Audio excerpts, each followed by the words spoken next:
Tudo bem, turma? Vamos lá, então, terminar de corrigir aqui os exercícios da página 54 e 55, começando pelo 16, que é onde a gente parou na última aula. Tudo bem? Então, diz o seguinte: ao término de uma formatura, um terceiro sargento, para comemorar, lançou seu cap para cima até uma altura de 9,8, adotando G igual a 10 metros por segundo quadrado. Qual a velocidade do lançamento? Né, o que ele quer saber. Então, a gente vai fazer o seguinte: como ele quer velocidade, a gente vai fazer uso de uma das equações da velocidade, certo? Eu tenho velocidade aqui, tenho velocidade aqui. Porém, ele não me fornece o tempo. Então, eu vou descartar essa primeira aqui, ok? Vamos fazer a segunda, né? Que eu tenho a variação da posição, no caso, né, de queda livre, e a variação da altura. Tá? Então, usando aqui o Torricelli, né, temos a velocidade final igual a zero. Por quê? Porque a altura máxima é o ponto máximo onde ele chega. Nesse ponto aqui, ó, ele começa a subir, subir, subir, subir até chegar a 9,8 e aí ele vai começar a cair. Nesse instante que ele chega aqui em cima, a velocidade dele é zero, certo? Porque ele vai inverter o movimento e passa a descer. Então, a velocidade final é zero, a velocidade inicial é o que queremos saber, a velocidade de lançamento. 2, gravidade 10. Variação da altura é a final menos a inicial, ou seja, 9,8 menos 0. Perfeito? Resolvendo isso aqui, ó, 9,8 menos 0 é 9,8, vezes 10, 98, 98 vezes 2, 196. Perfeito? Bem, esse cara aqui está negativo, vou passar para o outro lado, vai ficar positivo, p0 quadrado igual a 196, extraindo a raiz, né, passando essa potência para o outro lado como raiz, a gente tem raiz de 196, certo? Que resolvendo isso daí, dá uma velocidade inicial de 14 metros por segundo. Tudo bem? Dá uma olhada aí, vê se você acertou. Vou deixar a lousa aqui exposta para vocês. Confiram onde acertou, se acertou, parabéns, se errou, dá uma corrigida aí, mas antes, observa aonde que aconteceu o seu erro, tudo bem? Dá uma olhada aí. Exercício 17, eu sei, você está estranhando, né? Do nada, um monte de exercício aqui. Ó, o 17, então o balão sobe com velocidade de 10 metros por segundo, está subindo. Quando está a 120 metros do solo, um parafuso se desprende dele. Desprezando a resistência do ar no movimento do parafuso e considerando G igual a 10, determine o tempo que o parafuso leva para atingir o solo. Então você tem um balão subindo com velocidade de 10 metros por segundo, logo é a mesma velocidade do parafuso, certo? O parafuso que está no balão, ele está subindo com velocidade de 10 metros por segundo. Quando chegar a uma altura de 120 metros do solo, ele se desprende e cai. Então a velocidade inicial do parafuso é 10 metros por segundo e ela é positiva. Por quê? Porque esse parafuso no início ele está subindo. Perfeito? Então vamos dedicar nossa atenção para o que ele está pedindo aqui. Ó. Qual o tempo de queda? Para saber o tempo de queda, a gente precisaria saber qual a velocidade que ele chega no chão. Nós não temos isso. Certo? Então, como eu sei a altura que ele cai e sei qual a velocidade inicial dele, eu posso usar essa terceira equação aqui, que é a função horária das posições, né? Porque ela me fornece tudo aquilo que eu preciso, né? Ela tem a gravidade, ela tem a velocidade inicial e ela tem aqui a variação do espaço, certo? Então eu posso descobrir muito bem quanto vale o tempo nisso tudo aqui. Bom, colocando aqui, ó, o espaço final é zero, porque ele vai cair no solo, certo? O solo, o chão é o nosso referencial, é o zero. Ele cai de uma altura de 120, então a altura inicial dele consideraremos 120. Velocidade inicial dele é mais 10, justamente pelo que eu comentei agora há pouco. Ele está subindo com a mesma velocidade do balão. Então quando chega a 120 metros, ele se desprende e vai começar a cair. Tá? Então a velocidade inicial é 10, positiva. Gravidade, menos 10, né? E vamos descobrir então qual é o tempo. Só que aqui, fazendo essa conta, a gente chega nessa equação, que é uma equação do segundo grau, né? O tempo está elevado ao quadrado. E aí você deve lembrar lá da sua 7ª série, provavelmente, ou do seu 8º ano, o seguinte: houve a equação do segundo grau, para eu achar o resultado dela, né? Para eu achar as raízes, no caso, as variáveis, eu preciso fazer Bhaskara. E aqui está resolvido o Bhaskara, tá bom? Então, o termo A é menos 5, B é 10 e o termo C, 120. Lembrando que Bhaskara é menos B mais ou menos a raiz de delta sobre 2A. É que eu já peguei o delta, que é B quadrado menos 4AC, e já coloquei aqui dentro, tá? Por causa do espaço que eu tenho aqui. Mas você calcularia o beta, B quadrado menos 4AC, colocaria o resultado aqui, tiraria a raiz. É o Bhaskara dá na mesma, tá? Eu só coloquei aqui no meio, mas é a mesma coisa, não tem nada de diferente não. Então, ó, o B vale 10, tá aqui, menos 10, mais ou menos a raiz de delta, B quadrado menos 4AC sobre 2A, certo? A menos 5. Como aqui é menos e aqui também é negativo, essa multiplicação vai dar positivo. Então, se você pegar 120 vezes 5 dá 600, 600 vezes 4, 2.400, 100 ao quadrado, 10 ao quadrado, 100, então 100 mais 2.400, 2.500. Perfeito? 2 vezes menos 5, menos 10. Tá aqui. Então, raiz de 2.500 é 50. Então, vai ficar menos 10 mais ou menos 50, tudo isso dividido por menos 10. Então, eu vou ter dois intervalos de tempo. O primeiro deles, fazendo menos 10 mais 50, dá 40, que dividido por menos 10 é menos 4. E o outro intervalo de tempo é menos 10 menos 50, que dá menos 60. Menos 60 por menos 10, 6 positivo. Então, o tempo que leva para ele cair, pessoal, é justamente o 6. Por que o 6 e não o menos 4? Você não tem um tempo negativo, certo? O tempo ele passa sempre na crescente e nunca na decrescente. Tudo bem? Não é uma contagem regressiva. Então, quando você faz uma conta e o tempo dá negativo, aquele tempo está te dizendo que não vai acontecer aquilo, certo? Então, não vai ter esse menos 4, tá? A gente vai pegar o tempo 6. Então, quanto tempo leva para ele cair, a chegar até o solo? 6 segundos. Tudo bem? Na questão B, ele pergunta a velocidade com que o parafuso atinge o solo. Bom, agora que eu já tenho o tempo de queda, eu poderia usar essa daqui também, porque eu sei qual a variação da altura, mas está bem mais fácil usar a primeira, já que eu tenho tempo, né? Então é só substituir, ó. A velocidade inicial é 10 positiva, certo? Porque ele estava subindo no instante que ele começa a cair, e o tempo é 6. Então vai ficar 10 menos 10 vezes 6. Tá aqui, ó. 10 vezes 6, 60. 10 menos 60, menos 50 metros por segundo. Então, qual a velocidade que ele chega no solo? 50 metros por segundo. E esse menos, professor? Esse menos indica que a velocidade é para baixo. De fato, ele está caindo, né? E segundo nosso referencial, nosso referencial é o solo, e aumenta a altura, né? Conforme vai aumentando o número, conforme se aumenta a altura, se o corpo está descendo, a velocidade dele é no sentido contrário à ordem crescente, né, da trajetória, por isso que a velocidade está dando menos 50. Tudo bem? Em termos de módulo, está aí 50 metros por segundo. De novo, dá uma atenção aí. Daqui a pouco, quando você olhar, vai ter uma outra conta na lousa, mas deixa esse daí para você poder pausar aí o seu vídeo e conferir aonde você errou. Tudo bem? Se você acertou, parabéns. Bom, dá uma olhada aí o exercício 18, mas não se apavora, tá? Eu sei que a imagem é um pouco estranha, mas vamos lá entender. Ele mostra uma figura e diz o seguinte, né? Essas gotas caem da torneira com uma velocidade inicial igual a 0.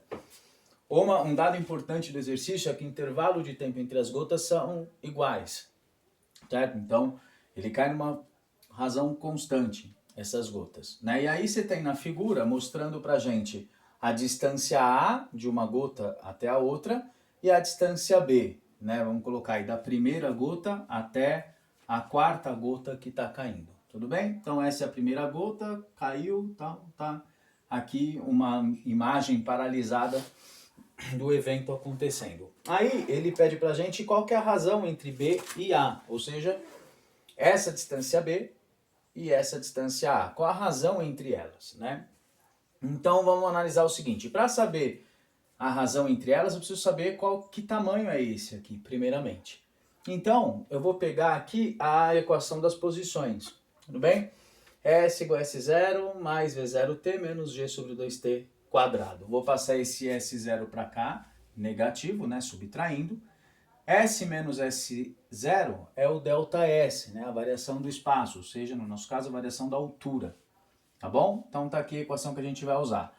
No caso da primeira distância, né, de uma gota a outra aqui em cima, ou seja, do A, eu vou ter o quê? A variação da distância aqui é a própria altura A, que é o quê? V0t menos GT sobre 2, né? GT quadrado sobre 2. No caso de B, né, a variação da altura B é o próprio Bzão, que vai ser V0 vezes t menos g sobre 2t quadrado, né? Ou seja, aqui eu tenho o tempo de A, aqui eu tenho o tempo de B. Certo? Ok.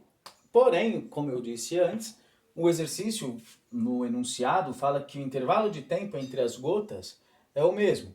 Então, aqui, ó, tá vendo que eu tenho em duas gotas consecutivas? Então, isso aqui é um intervalo de tempo, que é igual a esse intervalo de tempo, que é igual a esse intervalo de tempo. Então, gente, nota o seguinte, ó, eu vou considerar esse intervalo de tempo como sendo 1. 1 segundo, 1 minuto, ou 20 segundos, ou 30 segundos, 15 segundos, na verdade tanto faz, gente, é um intervalo de tempo, tudo bem? Qualquer. Então aqui eu tenho um intervalo de tempo, e no caso do B, eu tenho 1, 2, 3 intervalos de tempo, certo? Então eu vou considerar, só para ficar mais simples, esse T como sendo o intervalo de tempo entre as gotas, tá? Então, vamos lá, ó. No caso de B, eu tenho 3 intervalos de tempo, certo? Vamos supor que esse intervalo de tempo fosse 1 segundo, né? Então, o T seria 3 segundos, certo? 1, 2, 3. Perfeito? Então, tá aqui, ó. V0 vezes 3 menos G sobre 2 vezes 3 ao quadrado, certo? Razão B sobre A. Aqui está o B e aqui está o A, né? Então aqui é um intervalo de tempo só, supondo que seja 1 segundo, por exemplo, mas tanto faz, é um intervalo de tempo, então aqui tem 1 e aqui 1 quadrado. Tudo bem? Como disse que a velocidade inicial é 0, tanto essa gota, como essa gota, como essa gota, como essa gota, partiu com velocidade 0. Então, eu vou 0 vezes 3 é 0, gravidade é 10 dividido por 2 dá 5, 3 ao quadrado, 9. A mesma coisa aqui embaixo. 0 vezes 1, 0. 10 por 2, 5. 1 ao quadrado, 1. 5 vezes 9, 45. 5 vezes 1, 5. Menos com menos, não, uma divisão. Aqui seria negativo, aqui também seria negativo. Vai ficar positivo. 45 dividido por 5 dá 9. Então a razão entre as alturas B e A é de 9, ou seja, essa altura é 9 vezes maior do que essa pequena altura aqui. Tudo bem? Se necessário, analisa tudo de novo, assiste, volta aí o vídeo e assiste novamente, porque realmente é um exercício aí que exige um pouco de imaginação, tá bom? Tá aí a imagem para você desfrutar, se necessário, pausa, volta o vídeo, enfim, fique à vontade, tá bom? Bom, dando sequência então, turma, ao exercício 19. Né, ele dá um gráfico para resumir aqui o enunciado, né? O corpo sai com uma velocidade de 15 metros por segundo, né? E aqui você tem um gráfico onde que mostra como a altura se comporta no passar do tempo, né? Então ele começa a subir, subir, subir, subir, subir e começa a cair. Cair, cair, cair. Então, em 3 segundos, ele sobe até a altura máxima e volta para a altura inicial, que é o 0 metros. Tudo bem? Esse é o gráfico. O que ele pergunta para a gente é o seguinte, considerando que no local a gravidade é 10 e desprezando a resistência do ar, qual que é a altura máxima? Então, ele quer saber qual que é essa altura aqui, ó, o ponto máximo. Para a gente saber essa altura, a gente poderia usar essa fórmula aqui. Mas qual seria o problema de usar essa fórmula? Eu não sei qual a altura final. A altura inicial eu sei, é 0. Velocidade inicial também eu conheço porque ela é 15. Mas eu precisaria do tempo. E eu não tenho esse tempo, né? Esse tempo eu preciso descobrir. Eu sei que a ida e a volta dá 3, né? A não ser que eu considerasse aqui 0 e aqui 0. Dá para fazer o exercício assim? Dá, porque ele sai do 0, essa é a final. Desculpa, essa é a final. Né? A altura é 0 e a inicial também é 0. Ele sai do 0 e volta para o 0. Então, se você colocar aqui 0, 0, 15t menos 10 sobre 2t quadrado, provavelmente você vai chegar no mesmo resultado, tá bom? O que eu fiz aqui é calcular esse tempo aqui. Por que estou calculando esse tempo aqui? Porque se eu souber o tempo, eu jogo nessa equação e acho qual que é a altura máxima, tá bom? Então eu fiz aqui, ó. A altura máxima acontece quando a velocidade é 0, certo?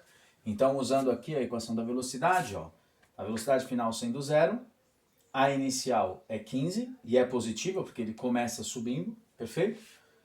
G igual a 10 e o tempo é o que eu quero descobrir. Esse 15 eu passei para cá negativo, o 10 está multiplicando, vem para cá dividindo, está aqui, menos com menos dá mais, 15 dividido por 10, 1,5 segundos. Então esse é o tempo que leva para ele subir e chegar na altura máxima, tudo bem? E aí para saber qual a altura máxima, eu coloquei nessa fórmula aqui, né? O S0 eu passei para cá subtraindo, né? Ficou S menos S0, que é a variação da altura, V0t menos G sobre 2t quadrado.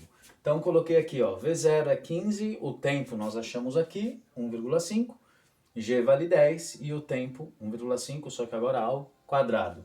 15 vezes 1,5, 22,5, menos 10 por 2, 5, vezes 1,5 ao quadrado, 2,25. 5 vezes 2,25, 11,25. E 22,5 menos 11,25 dá 11,25. Portanto, a altura máxima, 11,25. Tudo bem? Esse é o exercício aí, tá bom? De novo, aqui você poderia colocar 0 e 0, tá? Mas aí você descobriu o tempo. E aí depois de descobrir o tempo, você tem que jogar aqui de novo para considerar a altura máxima. Então, primeiro eu achei o tempo aqui, porque eu acho mais fácil, depois eu vim para cá, tudo bem? Achei o tempo, achei a altura máxima. Vai lá, dedique seu tempo aí agora, pausa o vídeo, volta, assiste de novo, vê se você entendeu aí, tá bom? Até já.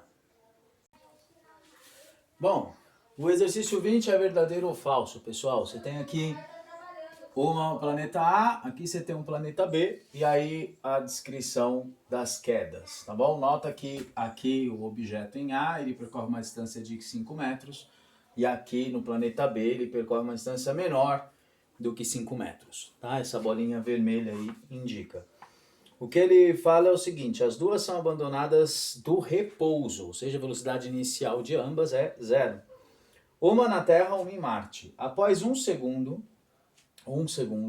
elas são observadas nas posições indicadas a seguir. Então tá aqui as posições, né? Não sei quem é Marte, não sei quem é Terra, mas tá aqui as posições. Aí ele fala o seguinte, considerando o G da Terra 10 e o G de Marte 1/3 da Terra, julgue verdadeiro ou falso. Então vamos lá, ó. G da Terra vale 10, G de Marte 1/3 da gravidade da Terra. Ou seja, a gravidade da Terra é 10, então a de Marte é 10 dividido por 3. Tudo bem?